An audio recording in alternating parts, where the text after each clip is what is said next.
Part 1. The Encounter, a night that changed everything. Vivian Hayes adjusted the lens of her vintage camera, tucking it carefully beneath the marble reception desk of the Riverside Grande Hotel.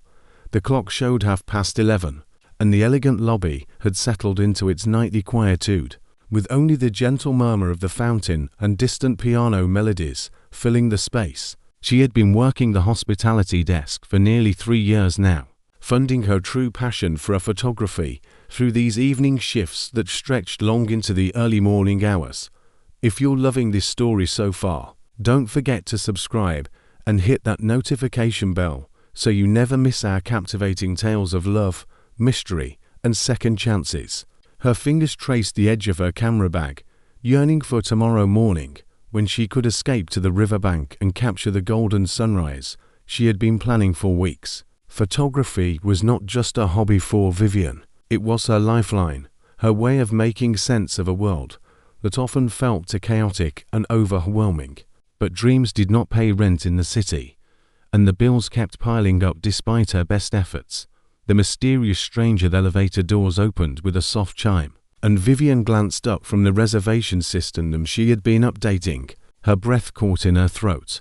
A man stepped into the lobby, and everything about him commanded attention without demanding it. He stood tall, perhaps 6'2", with jet black hair that fell in perfectly imperfect waves across his forehead. His emerald green eyes held a depth that seemed to contain entire universes of untold stories. Julian Cross moved through the lobby with the kind of effortless confidence that came from never questioning his place in any room he entered. His tailored navy suit probably cost more than Vivian made in 6 months, yet it was rumpled, his tie loosened and hanging askew, as though he had been wrestling with invisible demons all evening.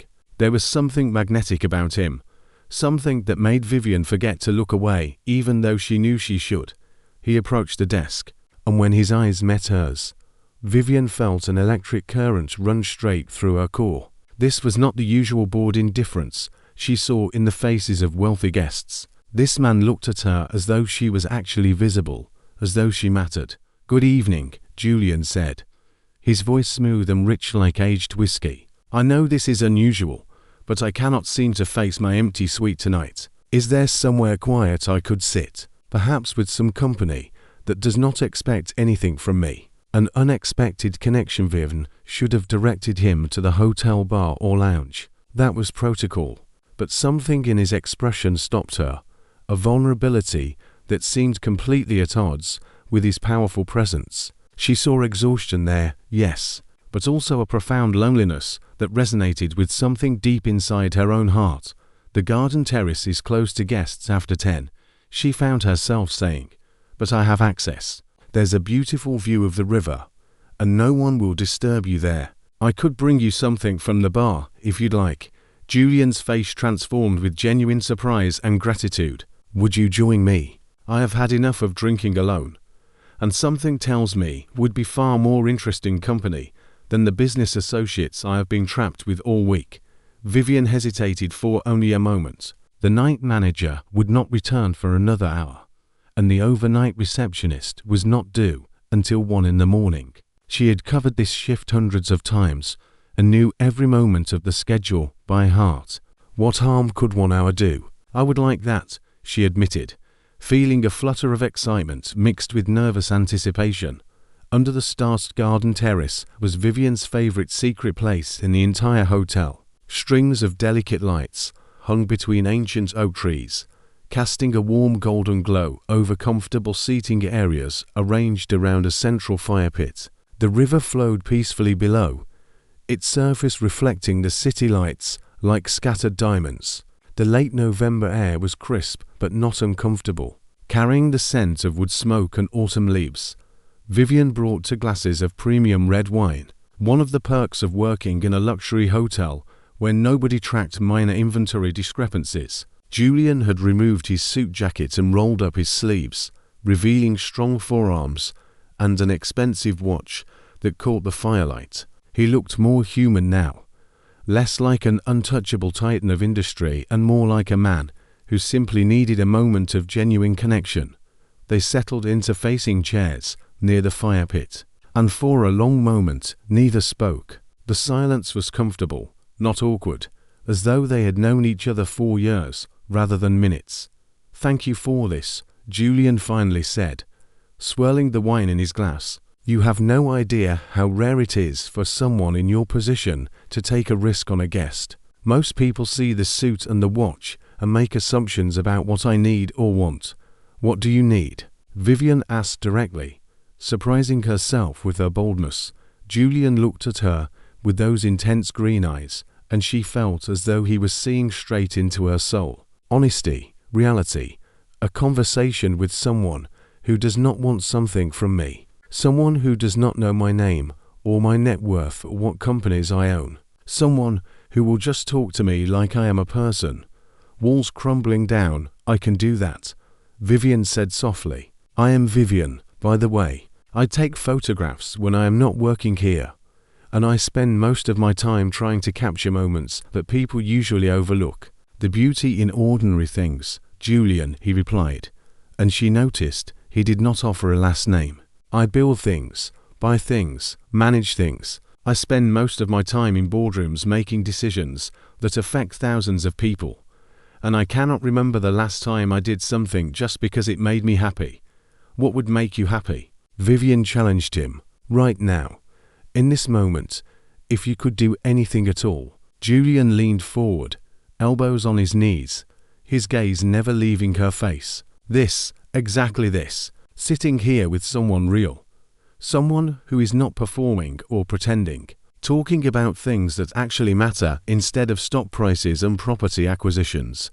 They talked 4 hours. Vivian told him about growing up with a single mother who worked herself to exhaustion to provide opportunities Vivian had not fully appreciated until she was older. She spoke about her passion for photography, how she saw the world through frames and light and shadow, always searching for the truth beneath the surface. She shared her dreams of one day having her own gallery, of making art that moved people and made them see the world differently. Julian opened up in ways he had not with anyone in years. He spoke about the pressure of inheriting his father's real estate empire at 25, how every decision he made was scrutinized and judged. He talked about the suffocating expectations of his social circle, where genuine emotion was seen as weakness and vulnerability was a liability. He admitted that he had everything most people dreamed of having, yet felt empty inside, as though he was living someone else's life.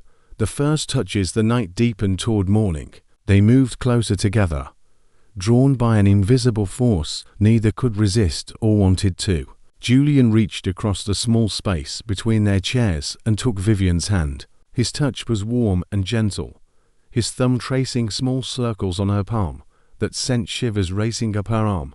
"I have met thousands of people in my life," Julian said quietly, his voice rough with emotion, "but I have never met anyone who made me feel the way you do right now. Like I can breathe for the first time in years."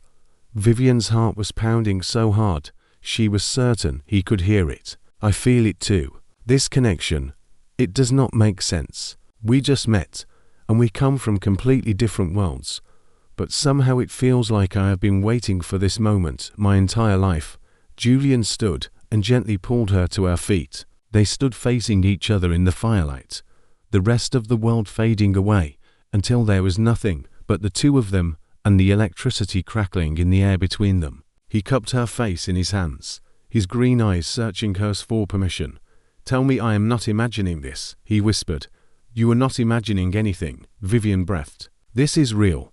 The kiss that changed everything. When Julian kissed her, it felt like coming home to a place Vivian had never been, but had always belonged. His lips were soft yet demanding, tender yet passionate. She wrapped her arms around his neck and kissed him back with everything she had, pouring all her loneliness and longing and hope into that perfect moment.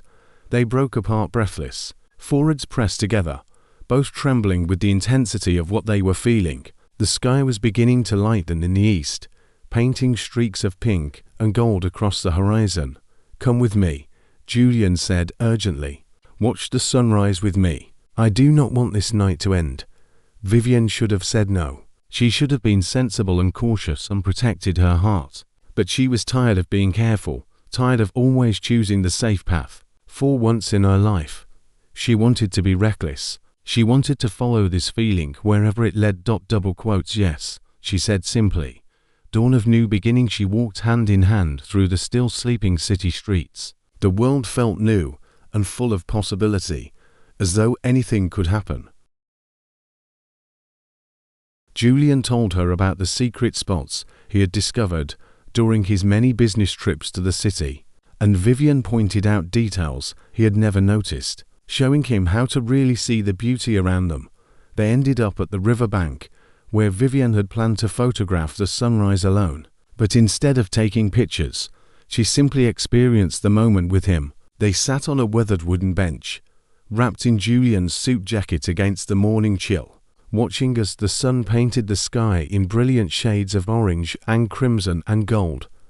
I do not want to go back to my life after this, Julian admitted, his arm around Vivian's shoulders, holding her close. Everything that seemed important yesterday feels meaningless now.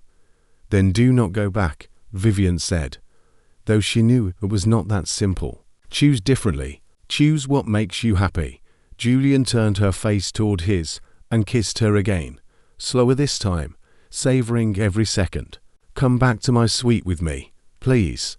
I need more time with you. I need to know this is not just some beautiful dream I am going to wake up from. Surrendering to the moment, Vivian knew she should refuse. This was moving too fast, too intensely. She had known this man for less than 8 hours, and she was contemplating something that went against every careful decision she had made in her adult life. But when she looked into Julian's eyes, she saw everything she had been missing, everything she had been too afraid to reach for. Yes, she said again. That simple word that was changing everything. They returned to the Riverside Grande Hotel as the city began waking around them. Julian kept her hand clasped firmly in his, as though afraid she might disappear if he let go. They rode the elevator to the penthouse level in charged silence, both knowing what was about to happen, both choosing it completely. Julian's suite was breathtaking, with floor-to-ceiling windows overlooking the river and the city beyond.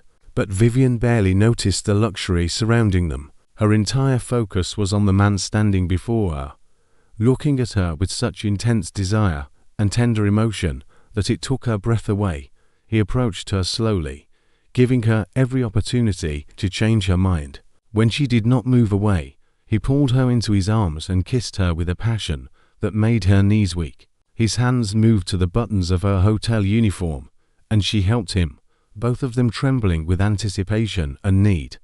They made love as the morning light flooded the suite, slow and tender and intense. Julian touched her as though she was precious and rare, taking his time to learn every curve and sensitive spot. He whispered her name like a prayer, and Vivian felt cherished in a way she had never experienced before. This was not just physical, it was a connection of souls, to lonely people finding solace and completion in each other. Afterward, they lay tangled together in the massive bed, neither wanting to break the spell. Julian traced patterns on her bare shoulder, his touch gentle and possessive at once. Stay with me today, he murmured against her hair. Call in sick. Let me take you to breakfast and spend the day showing you that last night was not a fluke. Let me prove that what I am feeling is real. Vivian wanted nothing more, but reality was beginning to intrude on their perfect bubble. I cannot. I have responsibilities, bills to pay. Real life does not stop just because I want it to. Then let me help, Julian insisted. Let me take care of things, so you do not have to worry. Vivian pulled back slightly, a flicker of doubt crossing her face. I do not need rescuing, Julian. I can take care of myself. I have been doing it my whole life. He touched her face gently. I know you can. That is one of the things I admire most about you. I am not trying to rescue you. I just want to make your life easier because I care about you. Because one night with you has meant more to me than years with anyone else. The inevitable goodbye. Eddie talked for another hour, making plans to see each other again. Julian had meetings that afternoon, but promised to be back by evening. They would have dinner somewhere quiet, get to know each other beyond the intensity of physical attraction. They would take time to build something real and lasting. Vivian finally left the suite around 9 in the morning, wearing her rumpled uniform and Julian's jacket, her hair tousled and her lips swollen from kissing. She felt transformed, as though the woman who entered that suite was not the same one leaving it. Julian walked her to the elevator, unable to stop touching her, his hands on her waist, her face, her hair. "Tonight," he promised, "I will pick you up at 7. Wear something comfortable and bring your camera. I want to see the world the way you see it tonight." Vivian agreed, kissing him one last time before the elevator doors closed between them. She practically floated home to her tiny studio apartment, exhausted but exhilarated. She fell into bed and slept deeply, dreaming of green eyes and tender touches and a future that suddenly seemed full of hope and possibility. The cruel morning hen Vivian woke in the late afternoon. She checked her phone expecting messages from Julian. There was nothing. She told herself he was busy with meetings, that he would call soon. She showered and carefully chose an outfit for their dinner date, her excitement building with each passing moment. 6:30 came and went, then 7. By 7:30, Vivian's excitement had turned to worrying.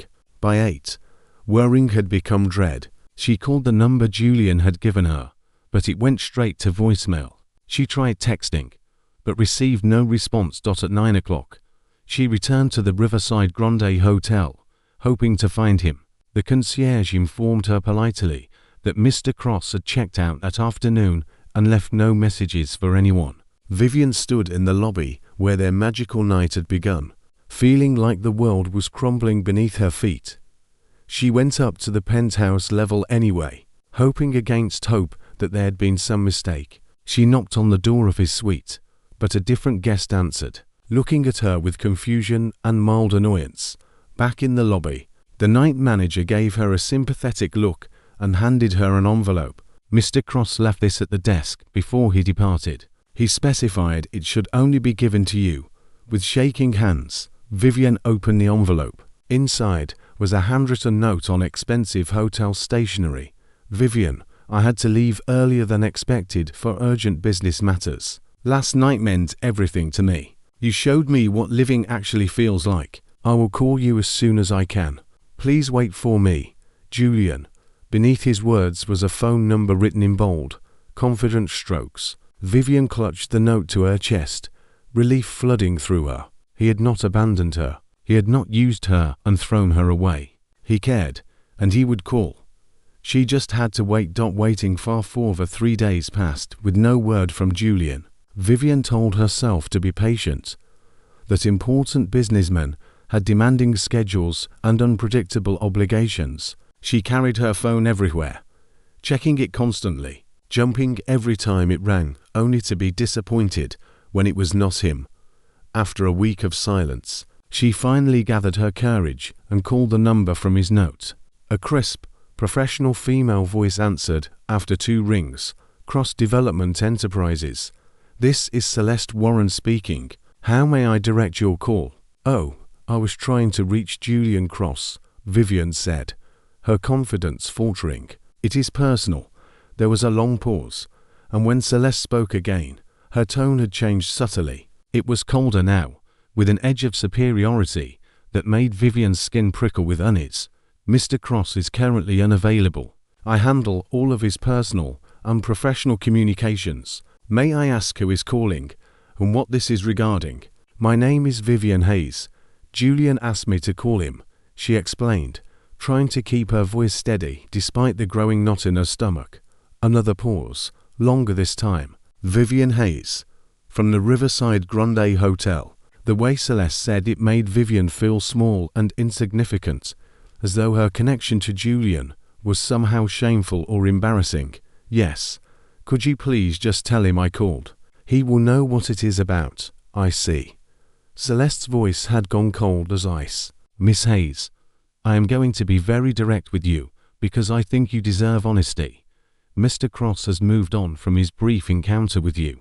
He and I are actually in the process of finalizing a major business merger, and our relationship has evolved beyond the professional sphere. I am sure you understand that someone in his position cannot afford distractions from his past. The words hit Vivian like physical blows. "I just need 5 minutes to speak with him, please." "That will not be possible," Celeste said firmly. "Mr. Cross has asked me to handle any uncomfortable situations that might arise from his recent business trip. If you are calling about money, I can arrange a reasonable payment to ensure your discretion about your night together." Vivian felt rage boiling up inside her chest. "I do not want money. I need to speak with Julian about something important. Everything important in Mr. Cross's life goes through me now," Celeste replied smoothly. "If you continue to call or attempt to contact him, I will be forced to pursue legal action for harassment and potentially damaging his reputation. Do we understand each other, Miss Hayes?" Before Vivian could respond, the line went dead. She stood frozen in her tiny apartment, staring at her phone, trying to process what had just happened. Had Julian really asked Celeste to handle his uncomfortable situations? Was she nothing more than a regrettable one-night stand to him? The truth revealed over the next 2 weeks. Vivian tried twice more to reach Julian. Each time, she was blocked by security or Celeste's efficient interception. She even went to the Cross Development Enterprises building, a gleaming tower of glass and steel in the financial district, but was turned away by lobby security who had clear instructions not to allow her access.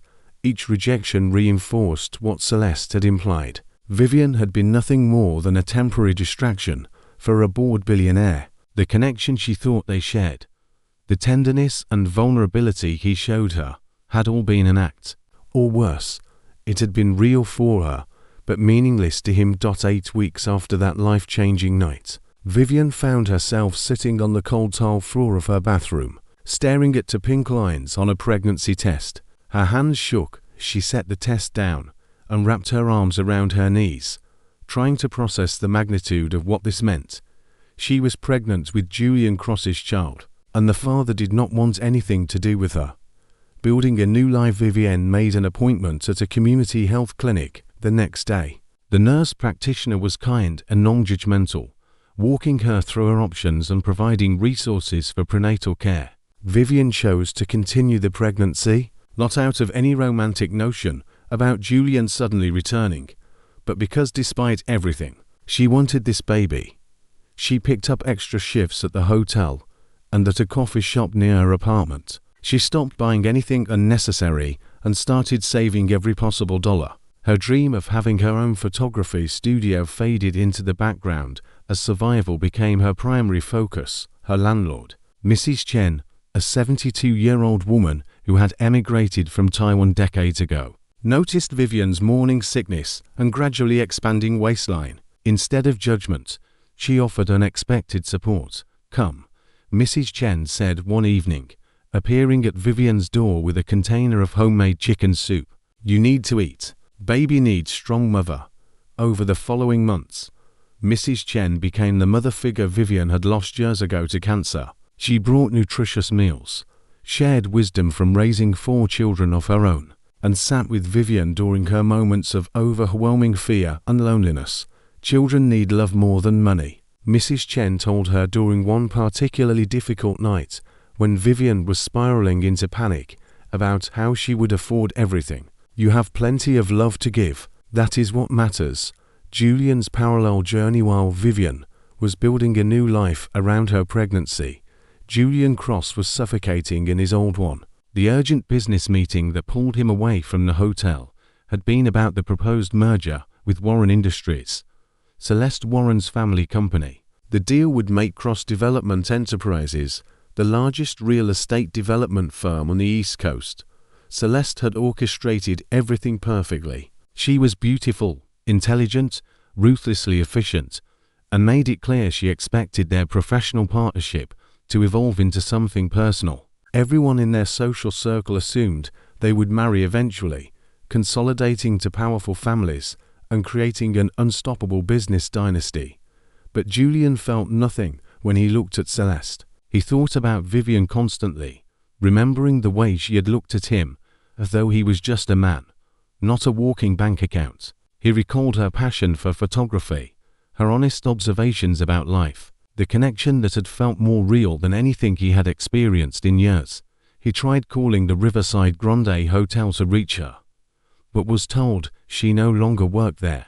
His assistant attempted to locate her through various databases, but Vivian Hayes was a common enough name that the search yielded dozens of possibilities and no clear answers. Some connections are better left in the past, Celeste told him when he mentioned his failed attempts to find Vivian. Moving forward requires leaving behind romantic notions that do not fit the reality of your life. You have responsibilities, Julian. You cannot afford to chase after every pretty face that catches your attention. Julian knew logically that Celeste was probably right, but emotionally, he could not let go of the memory of that one perfect night and the woman who had made him feel alive for the first time in years. The birth of her pet were years after that fateful encounter.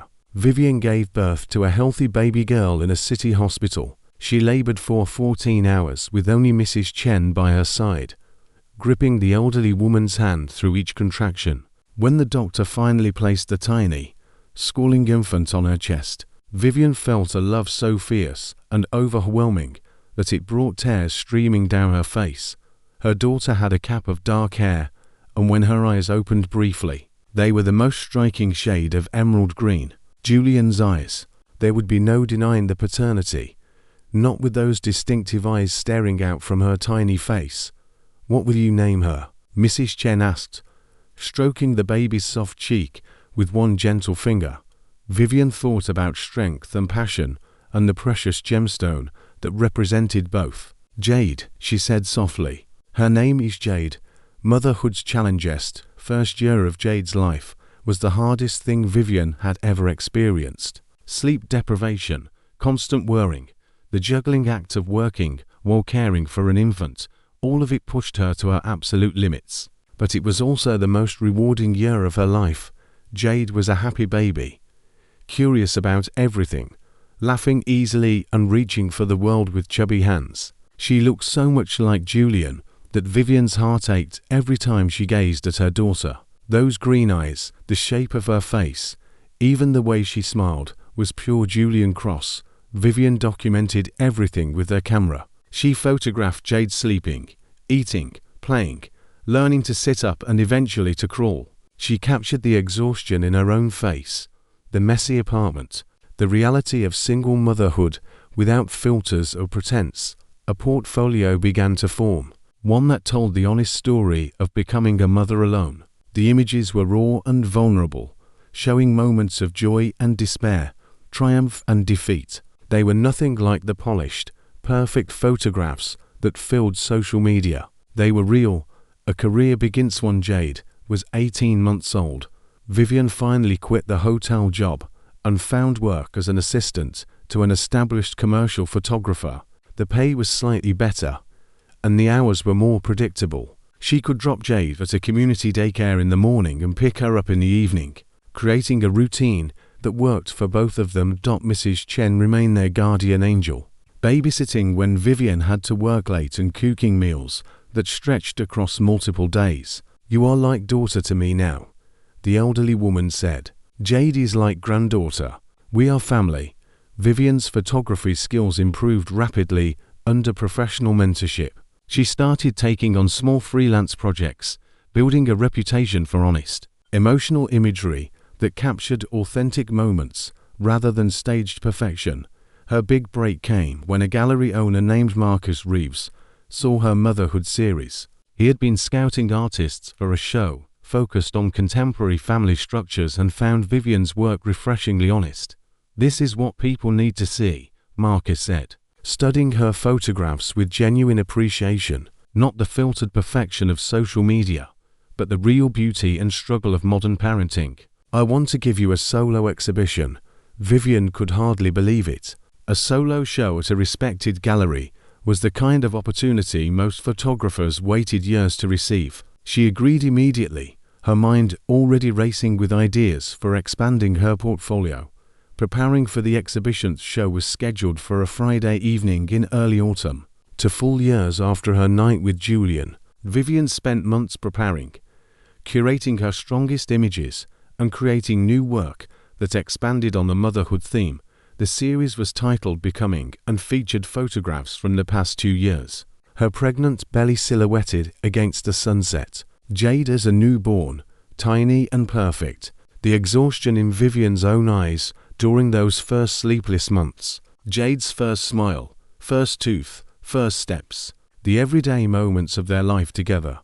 Beautiful and difficult and achingly real. The gallery owner helped her select the images and arrange them in a narrative flow. The largest photograph would be positioned at the entrance, Vivian in the hospital, hours after giving birth, holding newborn Jade with an expression of fierce love and determination.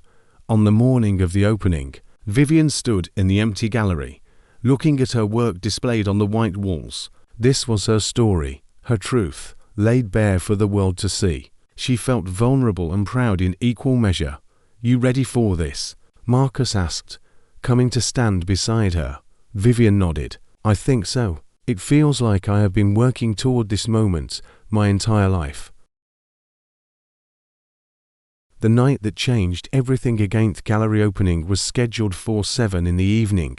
Vivian wore a simple black dress that she had splurged on for the occasion, wanting to look professional and put together. Her dark hair fell in soft waves past her shoulders, and she wore minimal makeup, letting her natural beauty shine through. Mrs. Chen arrived early with Jade, who was dressed in an adorable purple dress with matching shoes. At 2 years old, Jade was a chatterbox, full of questions and observations about everything she saw. "Mama, why are all the pictures of us?" Jade asked, pointing at the walls. "Because you are my favorite subject," Vivian explained, kneeling to her daughter's level. "You make me want to capture every moment, so I never forget how special you are." The gallery began filling with people around 7:15. Art collectors, critics, other photographers, and curious locals all came to see the new exhibition. Vivian moved through the crowd, discussing her work and answering questions, all while keeping one eye on Jade, who was being entertained by Mrs. Chen. At 7:45, there was a small commotion near the gallery entrance. Vivian glanced over and her heart stopped beating. Julian Cross stood just inside the doorway, staring at the large photograph of Vivian holding newborn Jade in the hospital. His face had gone completely pale, all the color draining as he took in the image. His green eyes, identical to the ones in the baby's face, were wide with shock and something that looked like devastation. Their eyes met across the crowded gallery. 2 years of separation, unanswered questions, and solitary struggle collapsed into a single point of connection. The noise and movement around them faded away until there was nothing but the two of them and the truth displayed on the walls between them. Julian began moving toward her, pushing through the crowd with single-minded determination. His expensive suit and commanding presence made people step aside automatically. Vivian found herself rooted to the spot, unable to move or look away, her heart pounding so hard it felt like it might break through her ribs. "Vivian," he said when he reached her, his voice rough with emotion she could not quite identify. "I have been looking for you everywhere. I called you," Vivian replied, her voice barely above a whisper. "Your business partner made it very clear that you did not want to hear from me." Confusion flashed across Julian's face, followed quickly by understanding and then pure fury. "Celeste told me she never heard from you. She said I should accept that some people just vanish from our lives, and that trying to find you was pointless." He looked back at the photograph of mother and child, his expression crumbling. "Is that baby mine?" Before Vivian could answer, Jade's excited voice cut through the tension. "Mama, I finished my juice." Julian turned and found himself face to face with a tiny girl who had his eyes, his smile, even the way she tilted her head when curious. Jade stared up at this tall stranger with fearless interest, and Julian dropped to his knees right there in the middle of the gallery. "My God," he whispered, tears beginning to stream down his face without shame or attempt to hide them. "She has my eyes." The entire gallery had gone silent, everyone recognizing they were witnessing something profound and intimate. Vivian felt her own tears beginning to fall as she watched Julian stare at Jade with naked wonder and grief. "Her name is Jade," Vivian said softly, her voice breaking. "She turned to last month, 2 years, Julian repeated, his voice cracking. I have missed 2 years of her life. He looked up at Vivian with anguish written across his features. Why did you not try harder to reach me? How could you keep my daughter from me? The accusation stung, cutting through the shock of seeing him again. I tried, Vivian said, anger rising to meet her pain. I called your office 3 times. Celeste told me you had moved on, that I was an uncomfortable situation you wanted handled. She threatened me with legal action if I kept trying to contact you. Understanding and rage welled across Julian's face. She lied to both of us. She kept us apart deliberately. Jade, oblivious to the adult drama, walked up to Julian and touched his wet cheek with her small hand. You are crying. Are you sad? Julian caught her tiny hand in his much larger one and brought it to his lips, pressing a kiss to her palm. No, sweetheart, I am actually happier than I have been in a very long time. I am just sad that I missed so much time with you. Who are you? Jade asked with a child's directness. Julian looked at Vivian, silently asking permission. She nodded slowly, her throat too tight to speak. I am your father, Julian said gently. I did not know you existed until just now, but I want to be part of your life if that is okay with you and your mama. Jade considered this with the seriousness only a toddler could muster. I always wanted a daddy. My friend Emma at daycare has a daddy who pushes her really high on the swings. Can you push swings? Despite everything, Julian laughed through his tears. I can definitely push swings. I can do lots of things if you and your mama will give me a chance. Processing the impossible, Marcus Reeves, sensing the need for privacy, quickly ushered the remaining gallery guests toward the back rooms to view additional artwork. Mrs. Chen took a seat on a nearby bench, keeping a watchful eye but giving the 3 of them space to navigate this impossible moment. Jade had climbed into Julian's lap without hesitation, comfortable with this stranger in a way that made Vivian's heart ache. Some part of her daughter recognized her father, sensed the biological connection between them even without understanding what it meant. You have her eyes, Jade announced, touching Julian's face with her fingers. Mama says my eyes are special. Are your eyes special too? Julian's voice was thick with emotion when he answered. They are special because we share them. That is one way you can tell we are family. We should talk, Vivian said, finding her voice. There is a quiet coffee shop next door. Mrs. Chen, would you mind staying with Jade while we step out for a few minutes? The elderly woman nodded wisely. Take your time. Jade and I will look at all the pretty pictures of her. The conversation that changed everything outside. The autumn evening was crisp and cool. The sky had deepened to purple, and streetlights were beginning to flicker on. Vivian and Julian walked in heavy silence to the coffee shop, neither knowing where to begin with everything that needed to be said. They claimed a corner table away from other patrons. For a long moment, neither spoke, both processing the magnitude of what had just been revealed. I loved you, Julian said suddenly, his voice raw.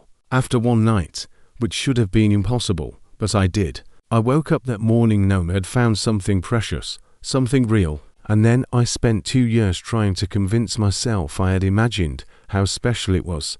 Vivian's breath caught. I loved you too. That is why it hurt so much when I thought you had rejected me. I was pregnant and alone, and every day I wondered if telling you would have made a difference or if you truly did not care. Part 2 is coming soon.